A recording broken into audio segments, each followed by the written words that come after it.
प्रथमটো खबर राज्यर आईन श्रृंखलार व्यापक अवनति এইবাৰ দিছপুৰৰ মিনিষ্টাৰ কলনীৰ হাই সিকিউৰিটি জোনত অপহৰণ কাণ্ড আৰক্ষীৰ বেকত আহিছিল অপহৰণকাৰী দিছপুৰৰ মন্ত্ৰী কলনীৰ পৰাই অপহৰণ কৰা হল এগৰাকী যুৱকক দিছপুৰৰ মন্ত্ৰী কলনীত সংঘটিত হৈছে এক চাঞ্চল্যকৰ ঘটনা 6 জনীয়া অচিনাক্ত লোকৰ এটা দলে দিছপুৰৰ মন্ত্ৰী কলনীৰ পৰা অপহৰণ কৰিছে এজন যুৱকক শান্তনু ৰায় নামৰ অপহৃত যুৱকজনে মঙ্গলবাৰে বিয়লি মন্ত্ৰী কলনীত ইলেক্ট্ৰিচিয়ান হিচাপে কাম কৰি আছিল আৰু তাৰ পৰা যুৱকজনক অপহৰণ কৰি লৈ যোৱা হয় জানিব পৰা মতে শান্তনুৰ ঘৰ ধুবুৰী শান্তনুক অপহৰণ কৰিবলৈ আৰক্ষীৰ ছদ্মবেশ লৈ আহিছিল অপহৰণকাৰী এতিয়া প্ৰশ্ন উত্থাপন হৈছে যে দিছপুৰৰ মন্ত্ৰী কলনীত 24 ঘণ্টা আৰক্ষী সষ্টম হৈ থকাৰ পিছতো দিন দুপৰতে কেনেকৈ আৰক্ষীৰ চকুত ধুলি দি এজন যুৱকক অপহৰণ কৰিলে যদি এনেদৰে আৰক্ষীৰ চকুত ধুলি দি অপহৰণকাৰীয়ে মন্ত্ৰী কলনীৰ পৰা এজন যুৱকক অপহৰণ কৰিব পাৰে তেন্তে তাত থকা মন্ত্ৰী বিধায়কসকলৰ নিৰাপত্তা ক'ত পৰৱৰ্তী খবৰ ভাৰত হিন্দু ৰাষ্ট্ৰ আৰু হিন্দু ৰাষ্ট্ৰ হৈয়ে থাকিব দেশক হিন্দু ৰাষ্ট্ৰ বনোৱাৰ কথা নকব 6000 বছৰ ধৰি ভাৰত হিন্দু ৰাষ্ট্ৰ হৈয়ে আছে হিন্দু ৰাষ্ট্ৰৰ প্ৰসংগত মুখ্যমন্ত্ৰী হিমন্ত বিশ্ব শৰ্মাৰ এই মন্তব্য পৰৱৰ্তী খবৰ ঘোষণা কৰা হল অসম চৰকাৰৰ তৃতীয় বৰ্গৰ নিযুক্তি পৰীক্ষাৰ ফলাফল www.sebaonline.org এই ৱেবছাইটত উপলব্ধ হৈছে ৰিজাল্টসমূহ 11 মেত প্ৰদান কৰা হ'ব এই সকল লোকক নিযুক্তি পত্ৰ 11510টা পদৰ বাবে অনুষ্ঠিত সাক্ষাৎকাৰত মুঠ উত্তীৰ্ণ প্ৰাৰ্থী 11324 জন মুঠ সাধাৰণ শ্ৰেণীৰ প্ৰাৰ্থী 3408 জন OBC 1726 গৰাকী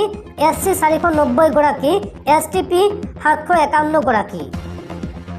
STH 356 গৰাকী আৰু EWS 683 গৰাকী প্ৰাৰ্থী 7414 গৰাকী স্নাতক পদৰ বাবে উত্তীৰ্ণ হৈছে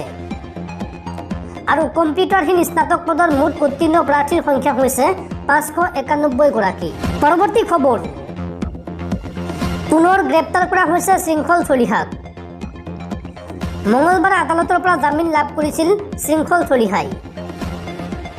পুৰণা এক বছৰত আজি পুনৰ গ্ৰেপ্তাৰ কৰিলে শৃংখল চলিহাক কাৰাগাৰৰ সন্মুখৰ পৰাই গ্ৰেপ্তাৰ কৰা হৈছে শৃংখল চলিহাক গ্ৰেপ্তাৰৰ কাৰণ এই পৰ্যন্ত জানিব পৰা হোৱা নাই বা স্পষ্ট হোৱা নাই ৰাষ্ট্ৰীয় নিৰাপত্তা আইনৰ অধীনত পুনৰ গ্ৰেপ্তাৰ কৰা হৈছে বীৰ লাচি থানাৰ নেতা শৃংখল চলিহাক শিৱসাগৰৰ অতিৰিক্ত আৰক্ষী অধীক্ষকৰ লগত অহা আৰক্ষীৰ এটা দলে গ্ৰেপ্তাৰ কৰা শৃংখল চলিহাক পৰৱৰ্তী খবৰ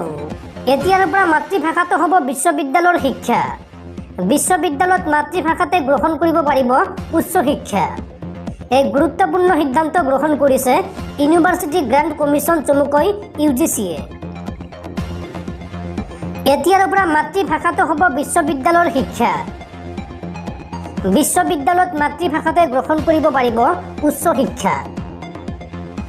বিশ্ববিদ্যালয় মহাবিদ্যালয়ত শিক্ষাৰ্থীয়ে পৰীক্ষাত মাতৃভাষা আৰু স্থানীয় ভাষাতেই উত্তৰ লিখিব পাৰিব